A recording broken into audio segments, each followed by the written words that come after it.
Hello বন্ধু, তোরা সবাই কেমন আছো? আশা করছি সবাই খুব ভালো আছো।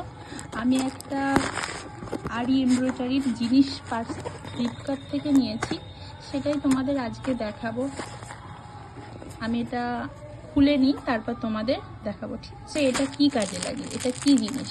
এটা হলো একটা 6 mm সাইজের তোমার নল পাইপ বলে এগুলোকে, মেনলি বোধ হয় নালা বা কিছু একটা বলে, আমি জানি না। এগুলো আরি ওয়ার্কে লাগে, তোমার দেখাচ্ছি খুলে।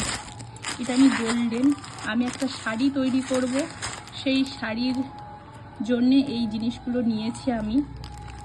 তো শাড়িটা অবশ্যই তোমাদের শেয়ার করব কি করে করেছি। একটা শাড়ি তৈরি করব, তো তোমরা এটা ফ্লিপকার্ট থেকে চাইলে কিনতে পারো। 140 টাকা বা এরকম আমার পড়েছে। পাচ্ছো, এগুলো আরি এমব্রয়ডারির জন্য লাগে, খুব ভালো কোয়ালিটির। এই যে এই ব্র্যান্ডটা রাহুল্লা ব্র্যান্ডের নিয়েছি। এই যে কোথায় যেন লেখা ছিল জানি না, এই যে এই ব্র্যান্ডটা তোমরা চাইলে কিনতে পারো।